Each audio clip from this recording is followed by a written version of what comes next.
time of uncertainty, two men have emerged.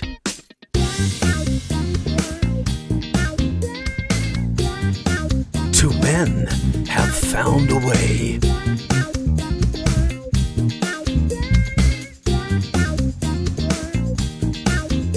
Featuring Beechy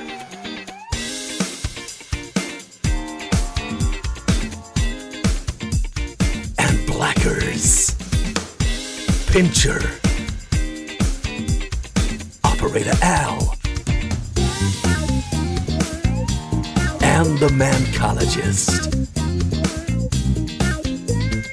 It's time for Sunday Night Live. Hey! Here we are. We are back. We are back for another edition of Beechy and Blackers. Fresh from the bunker edition, actually, mate.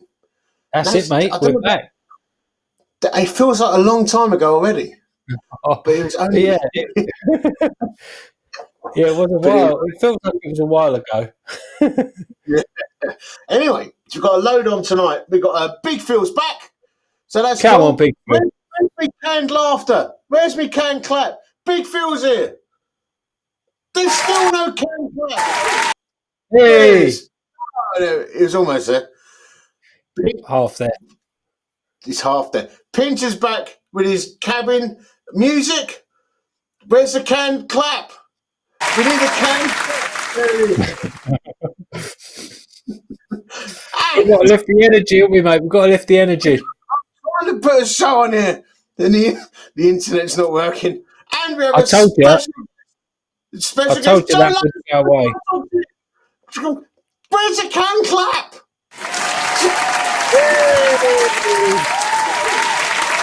Right. It's hard work, this. I'm telling you. Shattered. What is that just popped up on the screen? Someone just put something. Well, yeah, I put that on. I'll post it again. Hello, Beechy and Brittany. Now. Yeah, not funny. I told you that wouldn't go away. You shouldn't have done that. Would you like to explain to everyone what this is about, or should I do it? I don't want to, mate. It upsets me. Right, so basically, everybody, Beechy and Britters. So basically, at the bunker edition, Nathan and I, we thought very carefully about what we were going to wear. And I just had I bust my foot, so I had an old pair of shorts and a skanky old t-shirt. Blackers turned up, looking sharp, because he's a sharp guy, but he had a hairband in. And he was wearing a pair of socks and sandals. Now, he insisted, almost knee-high white socks. Now, he's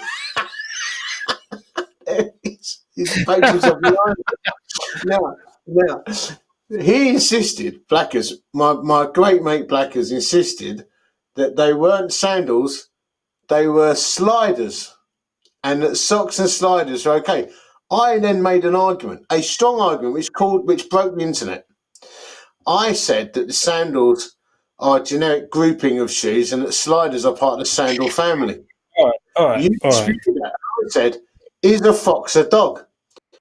And then everyone looked at me and go, of course a fox isn't a dog. Of course a fox is like a cat. A fox isn't a dog. And then I asked everyone to look it up on the internet, and it all came back, oh yeah, it's part of the dog family. So even though a fox is not very much like a dog, in some characteristics, it is part of the canine family. In the same way, sliders are part of the sandal family, and basically you became a Christian wearing socks and sandals and a headband, and so everyone started calling you Brittany, like Brittany Spears, and then they said, what was it? Then they started making up songs about you. Hang on. Sock it to me one more time. Can I do a little rebuttal? Can I do a little comeback? We need some photos. Al, would you mind putting me on full screen, please? Because you've given Beechy full screen for his case against me. I gave you the opportunity to argue your case. Go. All right, here we go. Right. Two things. I've got a few pictures to put up, and then I want to throw this over to Joe Lampshire because I think Joe Lampshire, Essex bloke, he's gonna see the logic here. Right. Here are some pictures of sandals. Internet, please show exhibit number 1. Right, there you can see sandals and socks. Exhibit number 2. I'm making my case to Joe Lampshire here. Right, exhibit number 2. Exhibit. Have we got another one? I think we might have another one. Here we go. One more. Right. So now, Joe, I'm suggesting. Hang on, Beechy, you've had your turn. Let me have my turn. Right, Joe, I'm suggesting that these are sandals. Now, I'm going to show you some sliders with socks that I think are legitimately okay to wear. They're not part of the sandal family. Let's have a look, Operator Al. They are the sandal family. Right. Joe Lampshire, please can you give us a verdict? No words necessary. Thumbs up for the sliders or thumbs down? We need Joe Lampshire on the... hang on. Operator Al, get him on there quick. I don't know if the home can see. Oh, no. No, he's upside down. That means... Bring him up, Joe. Joe, bring him up. No, do it again. Bring him on. Here he is. Here he is. Oh, no. He's not doing him. He's upside down. The internet's broken.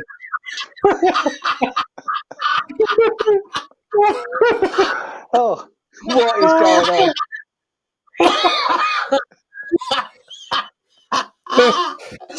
Oh dear, right. Anyway, I think we've agreed. Sliders and socks are fine. No. So anyway, Agreed. following this on, we need to move on. But very quickly, what we said was that if everyone voted for Nathan's socks to be burnt, then we would forever ban socks and sliders and socks and sandals at the gathering after next year. And the Saturday night theme when we're back in the field for the gathering is going to be Saturday night socks and sandals. That's it. So that's going to be. We have 2,500 men coming in socks and sandals, and men are going to get saved in socks and sandals. So just to prove that the gospel is so powerful, we can overcome even socks and sandals. Anyway, I think it's time. It's time to put things right. It's time for a rant.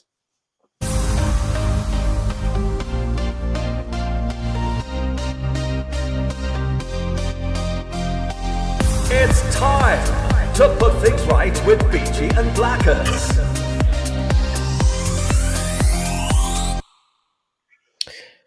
Right, here we go. Little bit of a rant. No, let me just say, this show just gets more and more stupid. It's just getting more and more bizarre as we go along. I mean, I think the Lord loves it because we do talk about the Lord, but it's stupid, isn't it? It's crazy. Where are we going to? It's no good, Blackers. Socks and sliders don't go together. Ian Clark, we know that. We know that. So anyway, over to you, Nathan. We're ranting. What are we ranting about? All right. Okay. So a little bit of a rant. So in 2016, let me take you back a little bit. In 2016, March 2016, I leased a car. Now, I've never leased a new car before. Now, I was living up north and I leased a brand new Volkswagen Golf R. Now, here's a little picture. Beautiful car. It was. I had the black one. So 300 horsepower, four-wheel drive, 0 to 60 in about 5 seconds. I mean, this thing was a lot of fun. And then what happened was in September, so bear in mind, I took my lease out in March, which was unaffordable. Let me just say that. But I did it because I'm stupid. And then in September, they brought out a new model and it had better wheels, it had better headlights, and it had 10 horsepower more. So I was now trapped into a 3-year lease for a car that was suddenly out of date, just in 6 months' time. So I've got a bit of a rant about car manufacturers changing the model so quickly. And I think we as consumers fuel that, and I'm fed up with it. And I think the way to go is get yourself a truck. And what do you think? And did you? Well, let me just ask. Did you feel that as soon as this new model came out, your driving experience of the previous model was tainted? It was forever tainted. Absolutely. Absolutely. Yeah. That's proper vicious, isn't it? Yeah. Now, truck. I have a truck. I don't think that is my truck. Now, is it actually my truck? No, it's not your actual truck. It's as close as I could find. Yeah, it looks like my truck anyway. So same kind of with the same sort of tonneau cover on the back. Anyway, Yeah. I'm preparing for the forthcoming zombie apocalypse, and we all know it's coming. And It's I on think its every man, it's on its way. And we all know it's on its way. And so we basically need a truck, particularly with some zombie killing potential in the back. So that's essentially what I'm doing now. The thing about the truck is this, and I'm fully persuaded of this. Today, I preached at this drive-in open air event in Darlington, and on the way back, I was trailing a Ford Ranger that was. It was like a version of a Ford Ranger, whatever it was. I couldn't read the badge for it, but it was a Ford truck. It was about 15 years old. And actually, it looks retro compared to the style of trucks today. But it still looks super cool. It still looks super cool. Then I was behind a Mitsubishi LT100 Barbarian that was 8 years old. Still looks super cool. My truck is essentially driven by rogue warfare units in the desert, and it never breaks. It will operate at 40 degrees. It operate in the Arctic. You could drop it to the bottom of the sea, and it'll still keep going. It's timeless. And even with a truck, if it gets a bash on the side, it's like, look at my truck. It's got a bash on the side. You can keep modifying them. Trucks are timeless. Cars, you're out of date as soon as you take it off the drive. I mean, Big Phil has had a truck. I don't know if we can bring him on internet.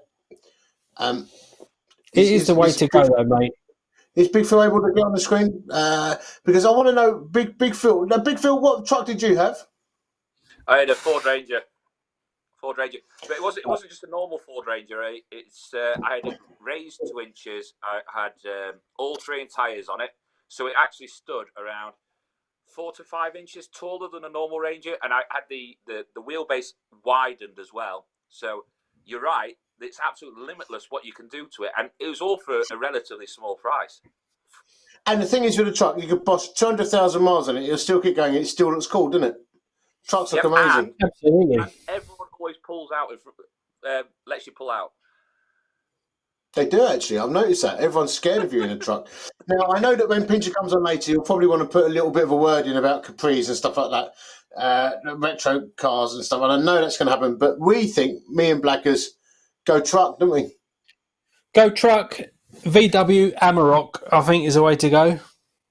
And Blackers, this is your rant. If you've got a word for any manufacturers, car manufacturers listening out there, in the rare moment that actually someone may be listening, what have you got to say to them? I would say please limit the modifications or the alterations to the model to 1 per year. So give us a year of owning a car and feeling like it's the best model out there just for a year. 6 months is too short.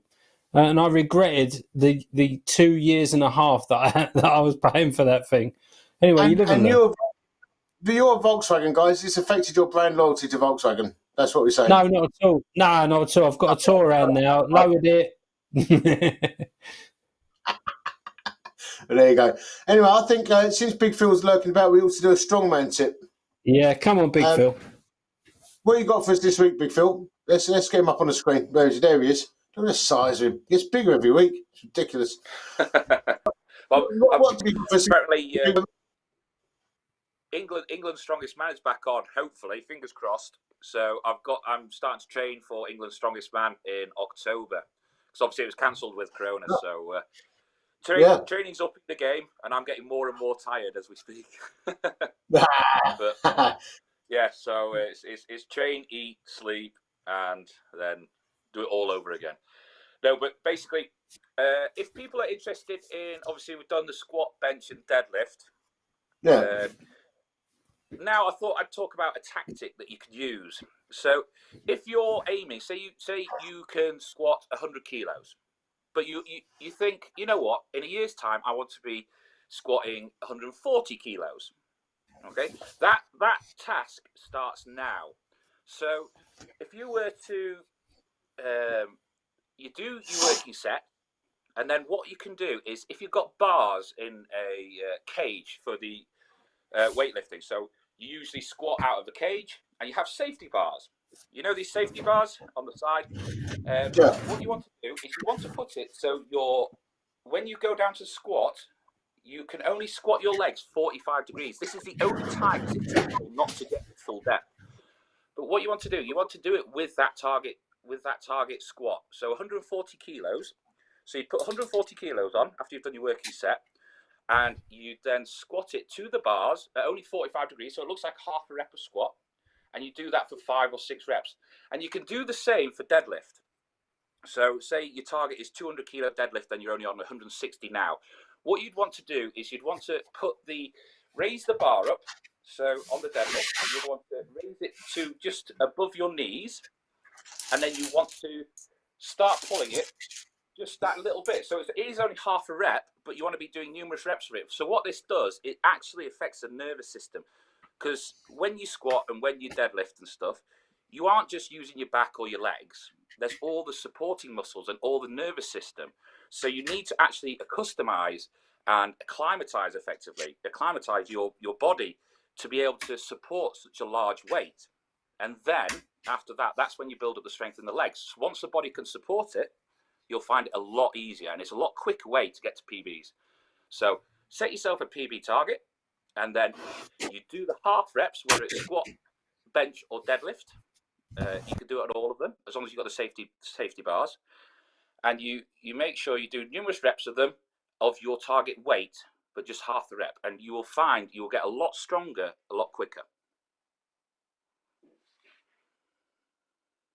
The thing that's in my head is this. A lot of people go to the gym and they think they're going to get strong overnight. But strength training is a long-term game, isn't it? Yeah, absolutely. I think I said one of the other weeks that when you break down your muscles during a workout, yes, okay, your muscles do repair that little bit stronger every single time. But if you think about it as looking at the minute hand or even the hour hand on the clock, it is moving, but if you're looking at it for a short instance, you can't see it move.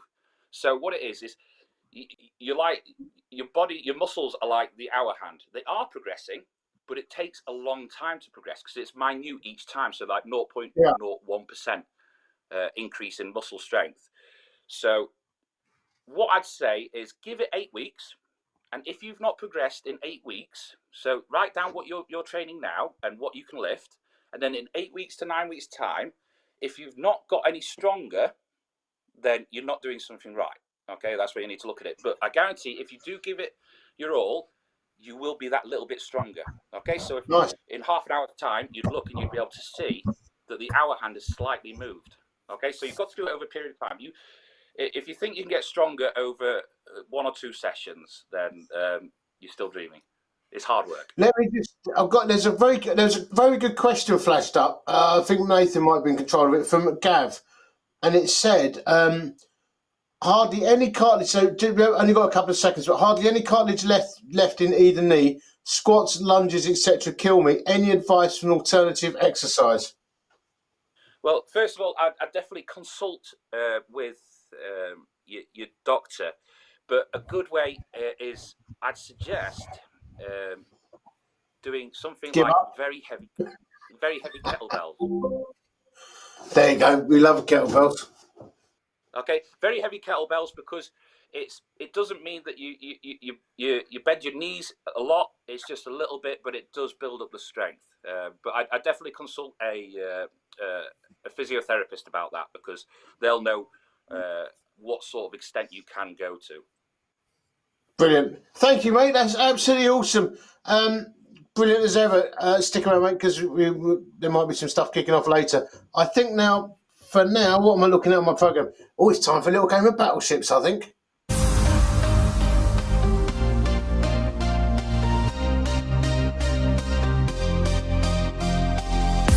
Ladies and gentlemen, it's game time with Beechy and Blackers. I've got a little cheeky idea because I don't know if you're like me, mate, but I've knocked all my ships out. Oh, mate, I did that in week 1. Right. So listen, how about sudden death battleships? What we do is very quickly take one ship, and it's one hit destroy. So one ship. One Right, hit, no, one kill. But one ship with the three little holes in it, and then put it anywhere. Then we get one shot each. Wait, I thought you were saying any ship, one hit, one kill. No, just clear the decks.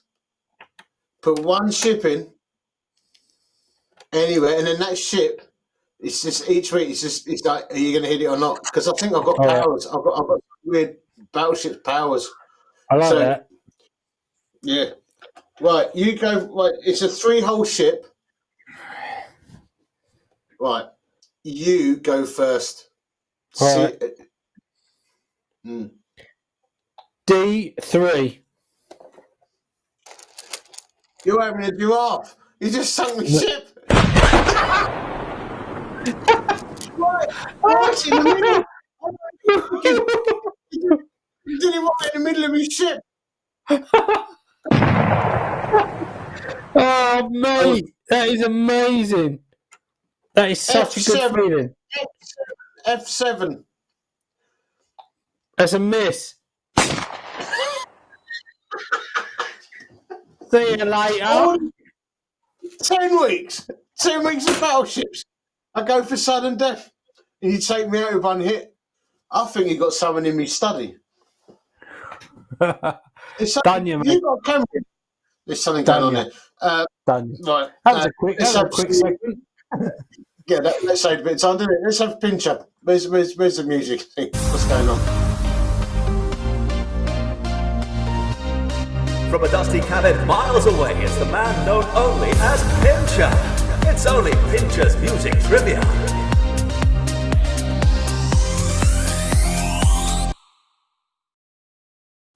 Evening all. Hello, mate. I don't know what happened then. I just got my ship taken out, so that was very proper upsetting. I don't know if you witnessed that. I don't know where it's in the world. Hit me, Brittany, one more time. Can I do? I do. No, I ain't play trash.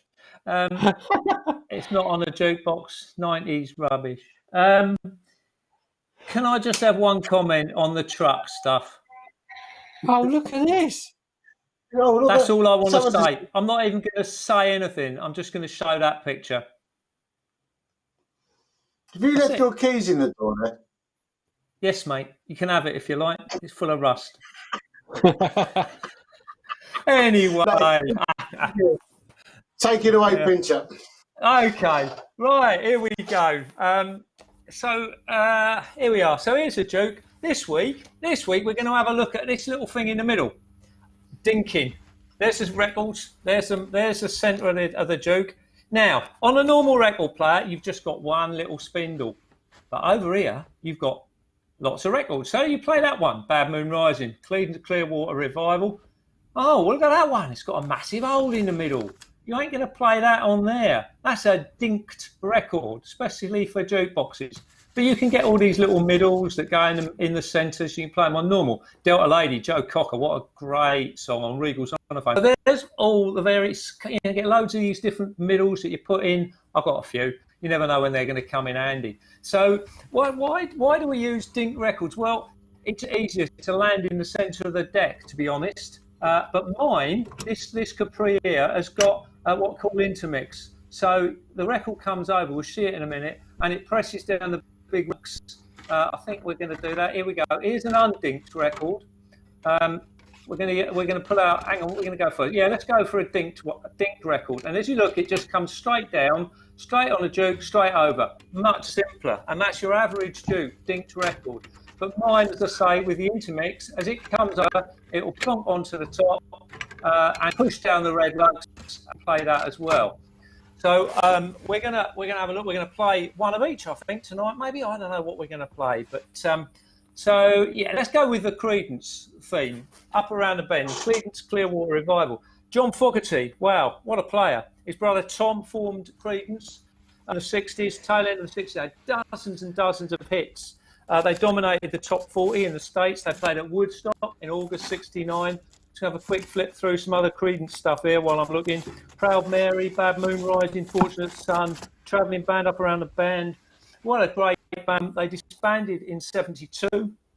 And John had a bit of a solo career. And interestingly, he, due to contractual reasons, John Fogerty had to give up all his rights to royalties. And he didn't play any Creedence songs from 72 till 1987 when the concert for Vietnam vets. And he's played off and on since then. So we'll give a little bit to Up Around the Bend. Here we go. Here we go. Can't remember the key. Here we go. Yeah. So here we go. So remember, this is a dinked record. So as it comes over, we're going to Bad Moon Rising, Up Around the Bend rather, and it's going to pick it up and watch it come across right over the red ones. So there we are. That's your average dinked record. Let's listen to the intro of this one. What a classic intro. It's great. But unfortunately, we can't play more than that, so we'll have to reject that. So off it goes. And now we're going to watch an undinked. I've got to make a choice. What are we going to play? Hang on, we'll let that settle. Yes, play the classic. All the Young Dudes, Motley Hoople. What a song. Ian Hunter, Mick Ronson, Mick Ralphs. Mick Ronson, of course, famously from Hull, about the only famous bloke ever to come out from Hull. I'm sure someone will argue me about that. And Hunter and Ronson formed this amazing band. And of course, this All the Young Dudes Bowie song. He initially offered them Suffragette City. They wanted Driving Saturday, but they got this. What a song. All the Young Dudes, Motley Hoople, David Bowie's song, given to them. And they went on then from to one of the best glam rock bands. But we're going to have to get rid of that before the YouTube please shut us down. So that's where we're today. I think we're going to end on a little bit of Creed and Motley Hoople and stuff about dinked and undinked records. There you go, fellas. Wow. Absolutely amazing. Do you know what I think? I think Pincher's cabin is YouTube gold dust. I think he would go viral. If he set up a little YouTube channel of him tinkering around with his jukebox and talking about dinked and undinked records, fiddling about and all the Navy stuff in it and all these vinyl collections, and never show his face, but he just do this disembodied voice. It's YouTube dynamite. Don't you think, Blackers? It's gold, mate. And to be fair, I've been in there. It smells of spiced rum. It is an amazing experience. It's next level. I thought it was Old Spice. He does splash it all over. He don't do that. All right, brilliant. Thanks so much. Brilliant. Absolutely brilliant, as ever. I think it's time for our live interview. Good. Ladies and gentlemen, Beechy and Blackers bring to you the Sunday Night Live interview.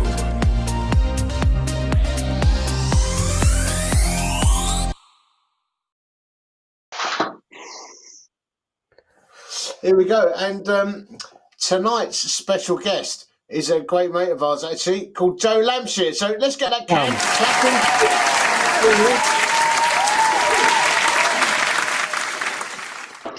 No way, there we go. Hello, boys.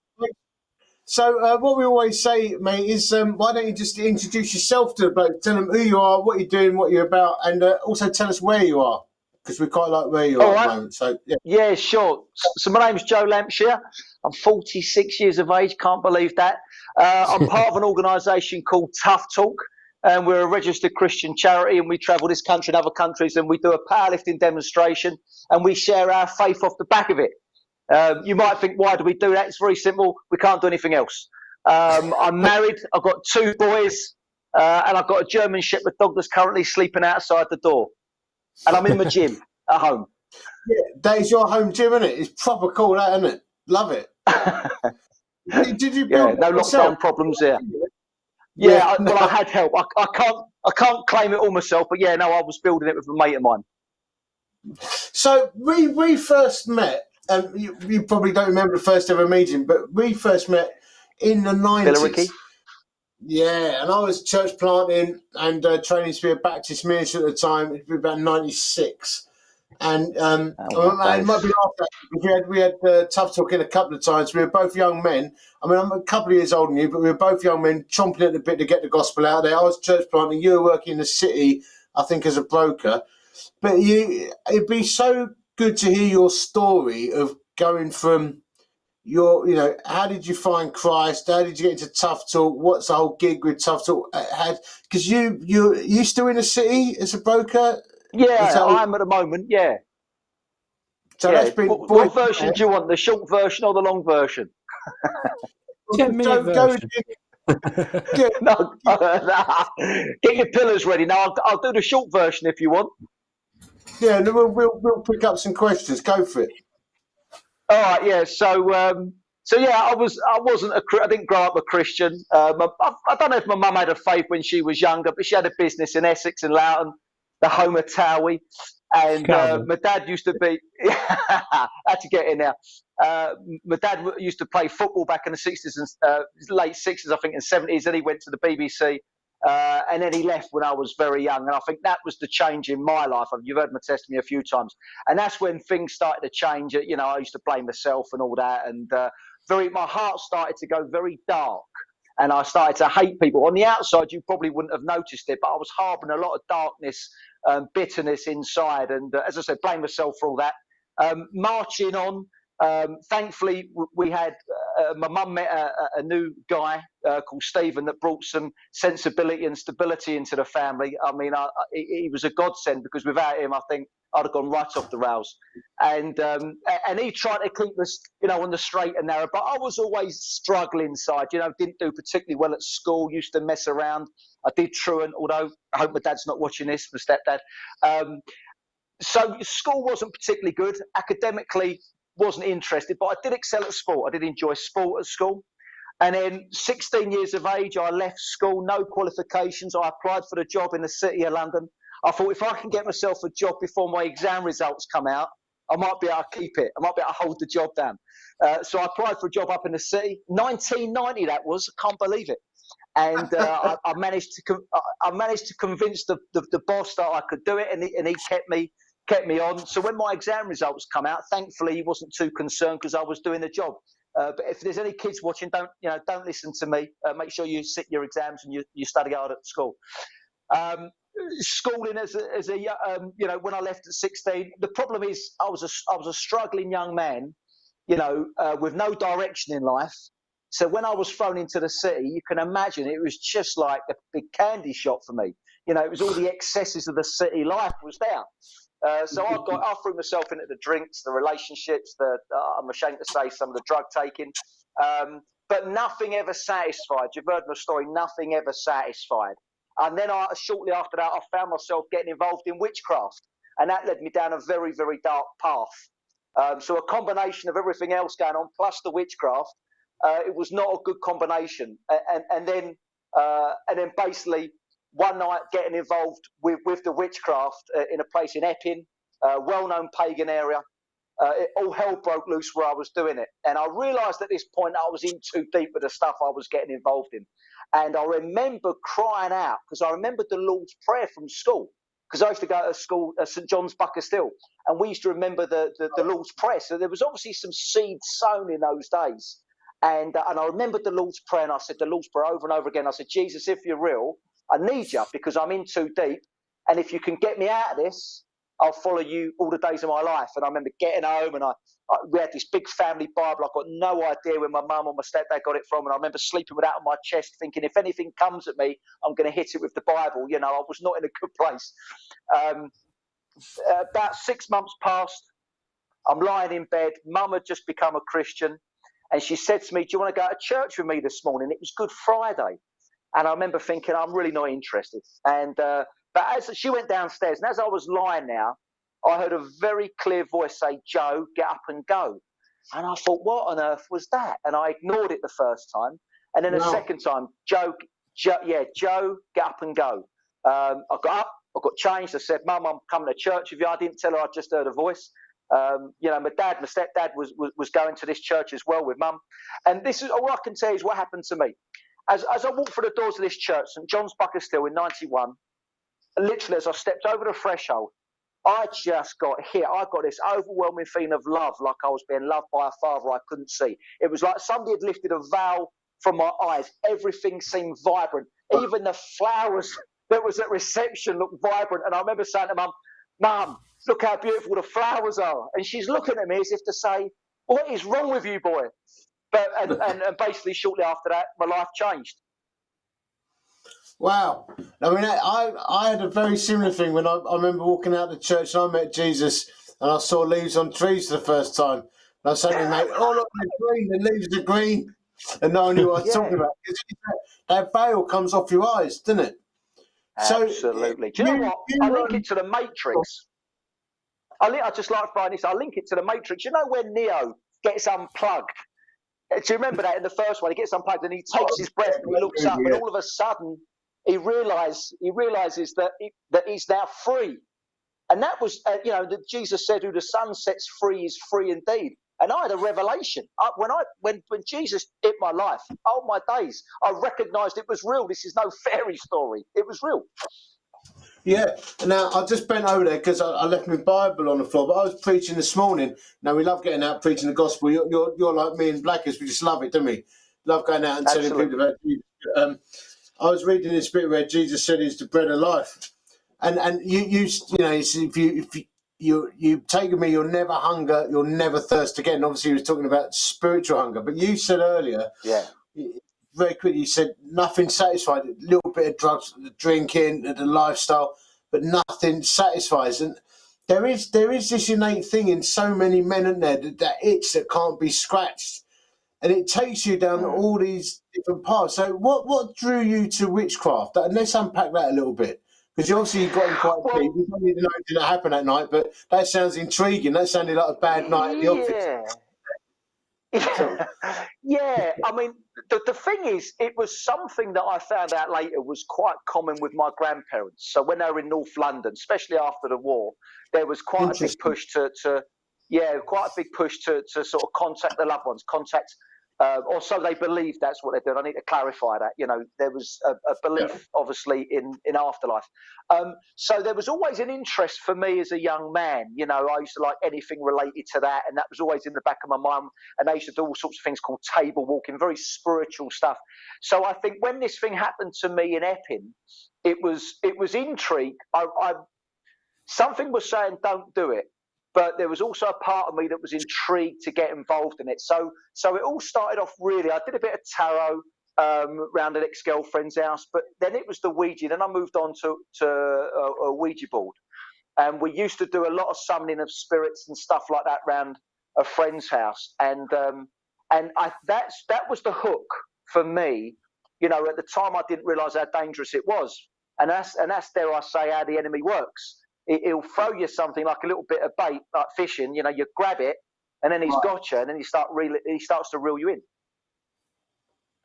I think that what you just said there, I think that someone's listening to this, and it's just a gut feel. Someone is listening to this, and the bait's being dangled, and that's what gets so many blokes, isn't it? Like, blokes don't just get up in the morning and think, I'm going to do this or I'm going to do that. The bait is dangled.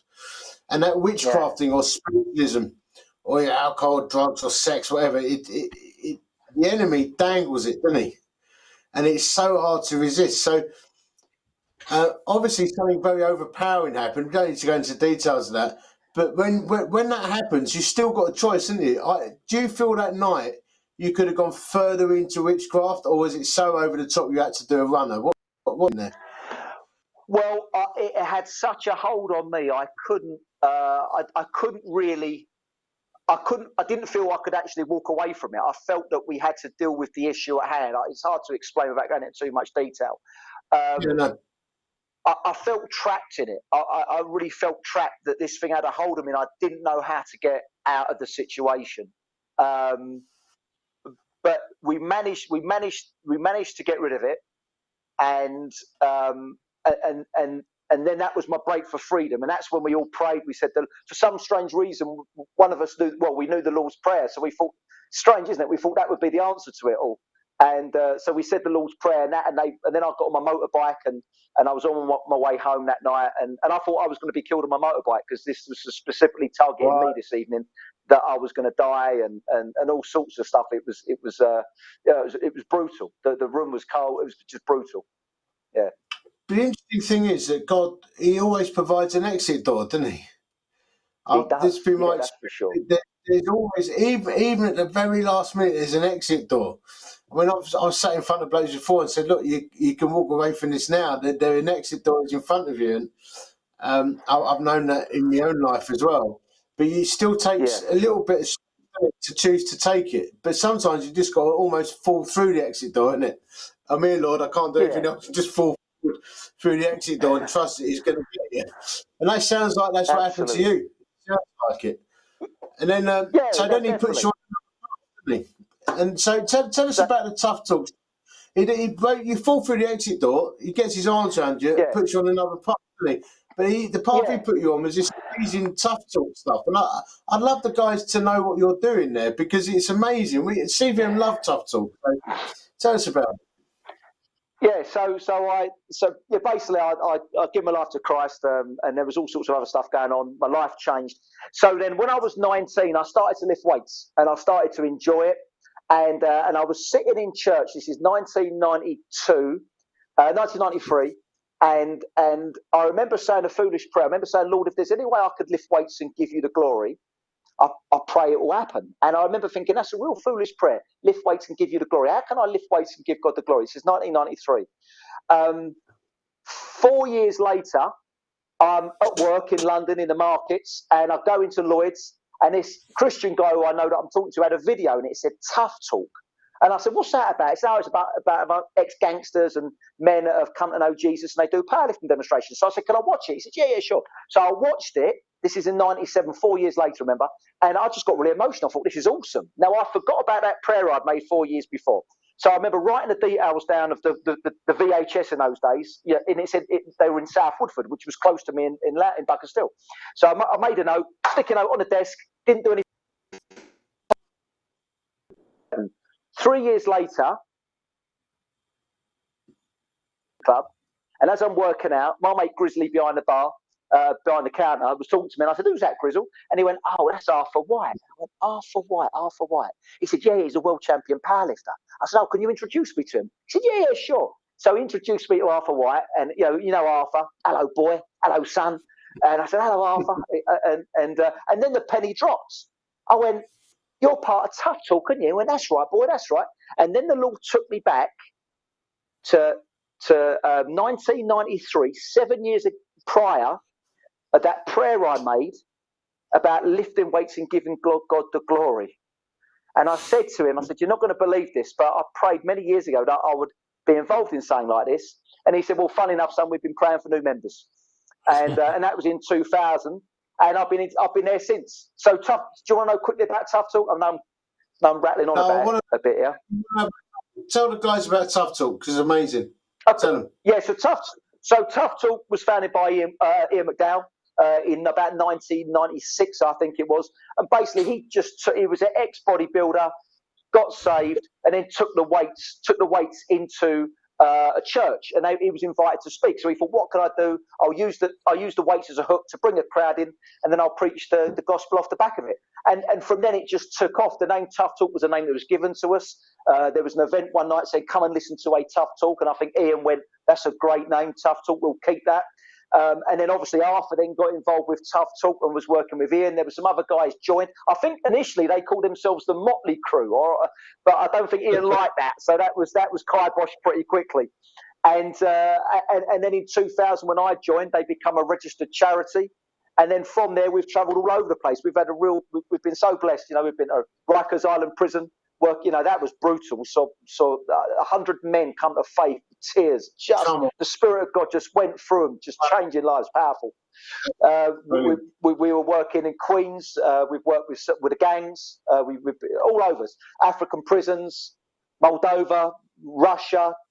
I haven't been China, India. We've been all over the world, and it's been a real blessing. It's powerful. Seen a lot of people come to Christ. And you're absolutely amazing. We think what you do is incredible. It's just a beautiful gift from God to the church. So if the churches want to book you, or a ministry or prison, how do they do it, mate? How do they get Joe and Ian and Arthur? How do we get you? Yeah, just if you go on Facebook, look up Tough Talk. You'll see us on there, or www.tough-talk.com. Just post us a message. Just say you want to book us. We're pretty low on bookings at the moment, as you can imagine, like everyone else. So yeah, book us up. book us up. We'll come wherever. We don't, we're not fussed. There's open events will start happening again, won't they? So people want to get in there. But also, I guess churches could book you for an online testimony, couldn't they? Or if you wanted to we could do that. Yeah, we do that. So, mate, we're flexible to the church. Whatever the church wants, we serve. Brilliant, mate. Yeah, you guys are just amazing. Nathan, is there any questions coming at all while we've been chatting? We've had a lot of comments, mate. Just people saying how amazing this is, how God's timing's really good. Just how dangerous it is to dabble in stuff like witchcraft, and just picking up on Joe's story. I mean, we didn't ask for specific questions, but guys have been commenting in just saying how encouraging it is to your story, mate. So thanks so much for that. One thing, just one final question then. If there's any bloke listening tonight, and I imagine there will be, who's dabbling in stuff they shouldn't be, the bait of Satan is dangling in front of their face. Yeah. They might know Jesus, might have walked away, they might not know Jesus. What would you want to say to them, mate? If you want to eyeball any blokes out there tonight, what would you want to say? The first thing I'd say is if you know Jesus, don't mess around with the kingdom of darkness, because you've been pulled out of that at a great price. Jesus died on the cross for your sins, so why would you go back to the kingdom of darkness? That's stay in the kingdom of light. That's a very dangerous game to play. For those that don't know Jesus, that are messing around with it, it's dangerous. It's not of God. It will fool you to believe that it's something that it's really not, and it's there to deceive you. I would say repent, turn to Christ, and He'll change your life. The Spirit of God will come into your life, and your life will never be the same again. Well, that's pretty straightforward, isn't it? So there it is. Mate, thanks so much for joining us. It's been amazing. Hang around in the background, mate, so have a little chat with you after. We've got a few little things to do now. Big up Joe Lampshire, everybody. Absolutely amazing.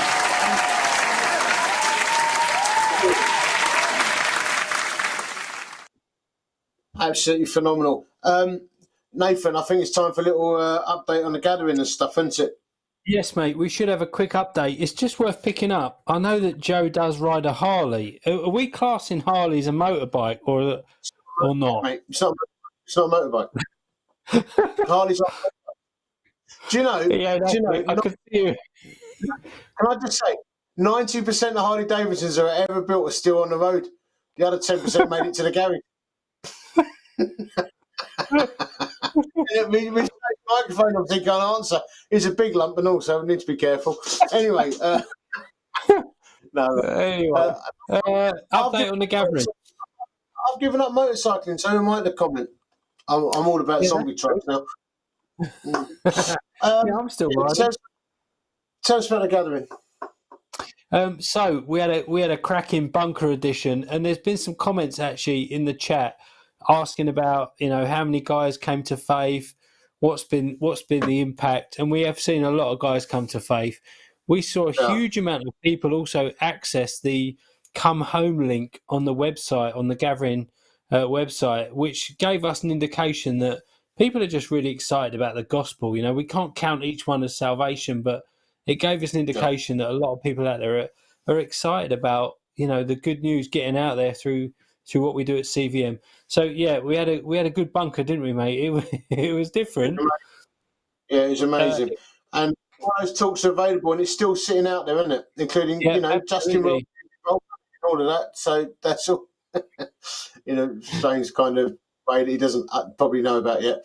But yeah, it's all on YouTube and on Facebook, isn't it?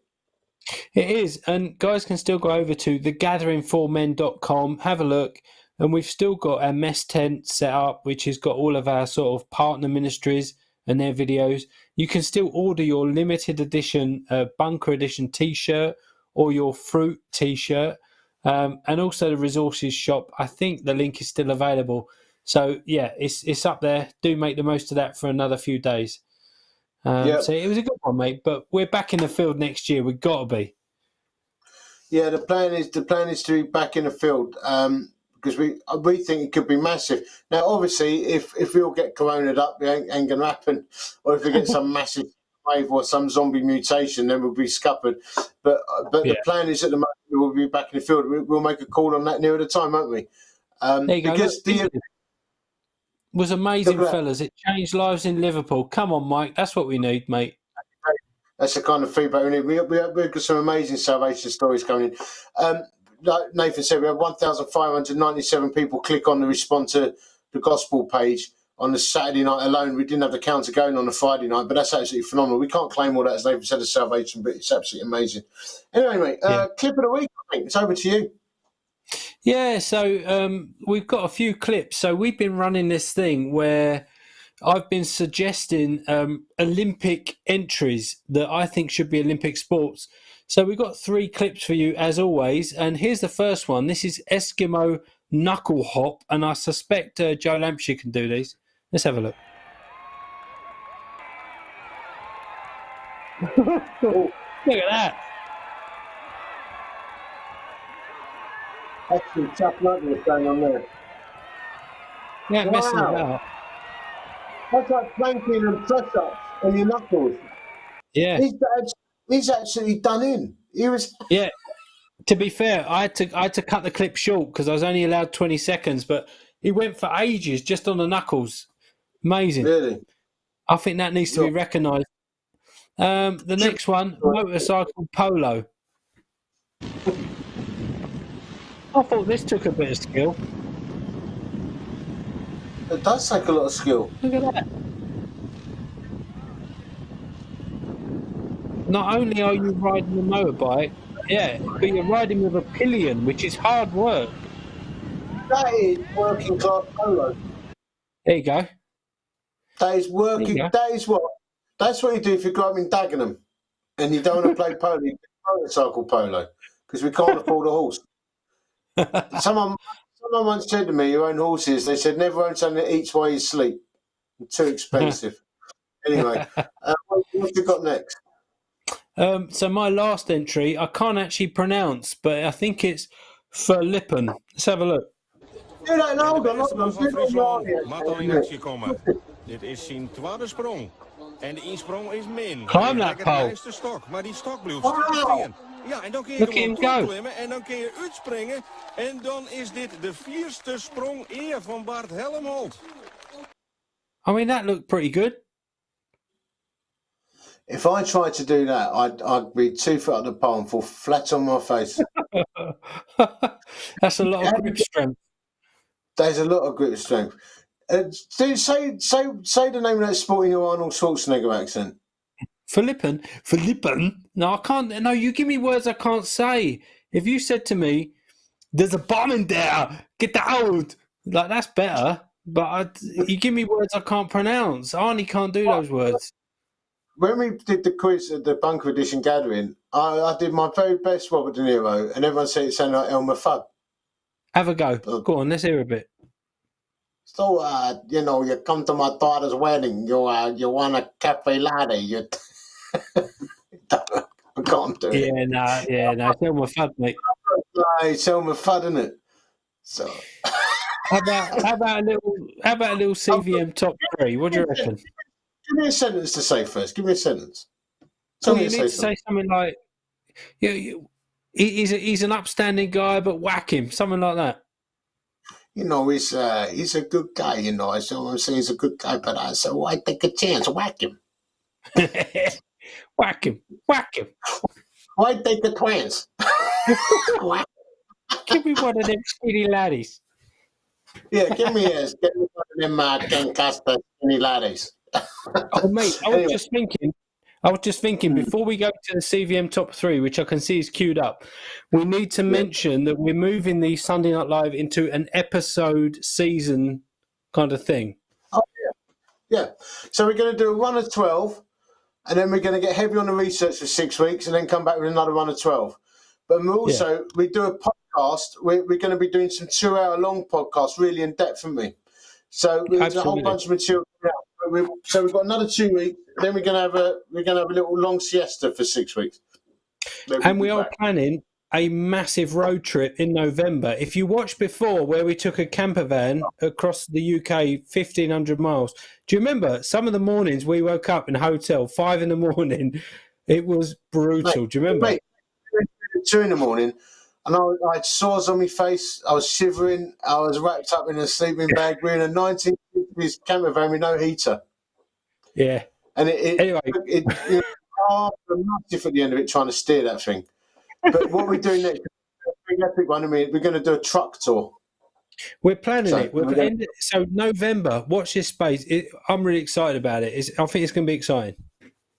Yeah, it's going to be good. We've got lots of plans, mate. This what we're doing now. Oh, top three. Let's have a top three. CBM top three. Yeah.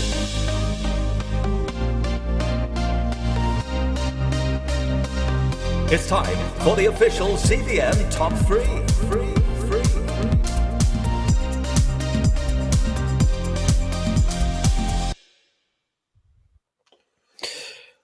Right.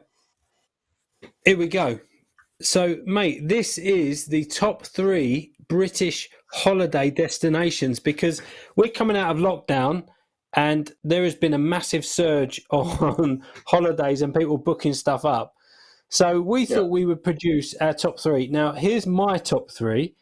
Number 1 is a B&B in coastal Devon. Can I show you this picture? Look at that. Yeah, beautiful. Look at it. Devon is beautiful. No doubt about it. Devon is amazing. So any fellas watching in Devon, love it. My number 2. When you drive into Devon, you feel chilled out, don't you? I drive into Devon, I feel chilled. Yeah. So chilled out, mate. It's the way to go. Hang on, we're already getting people commenting on this. This could be quite controversial. My number 2, this is it. It is camping in the Lake District. I don't think you can go much better than the Lake District. It's just beautiful. Well, no, hold on. Lake District, beautiful. 2 hours from my house. You went wrong with one word. Camping. I know you don't camp, you do hotels. I know. When you go on holiday, live better than you do at home. What's the point? That's why I go camping.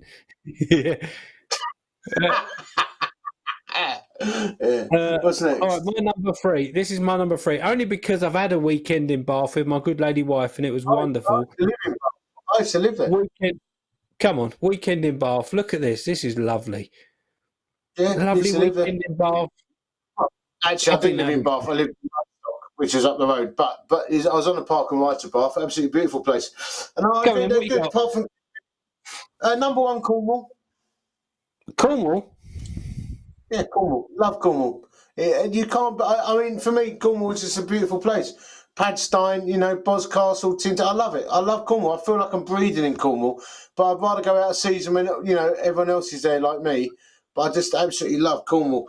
Number 2, I love Northumberland. I love the Northumbria coastline. And, to be honest, I also went out on a little boat and saw some puffins. I do like a cheeky puffin. So I do the Northumbria coastline. I do some brilliant holidays.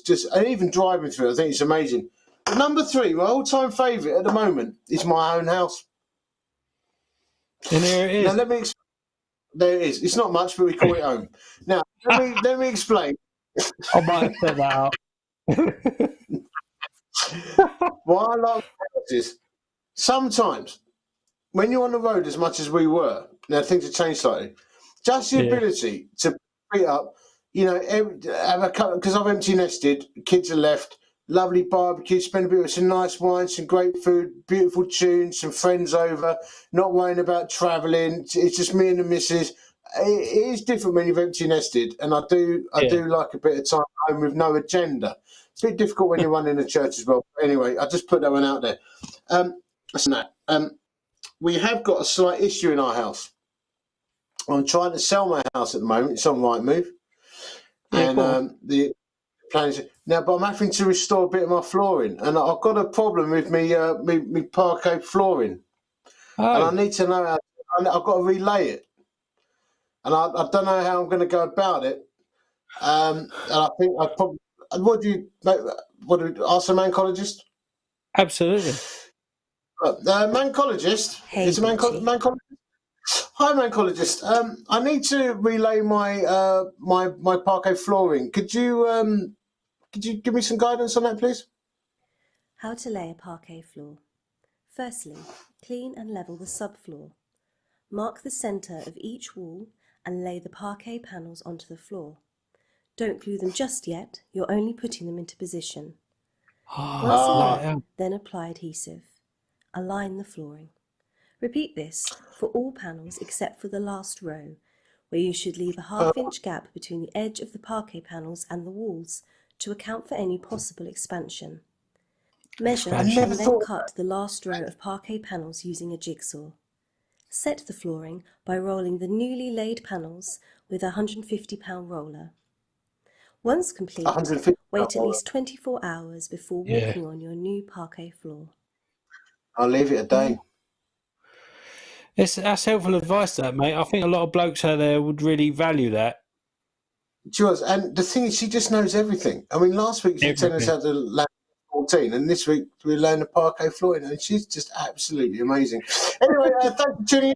We've got 2 more weeks of this current season. Great to be with you all. Thank you, Joe Lampshire. Thank you, Pincher. Thank you, Big Phil. Thank you, Britters. It's all good. See you next week.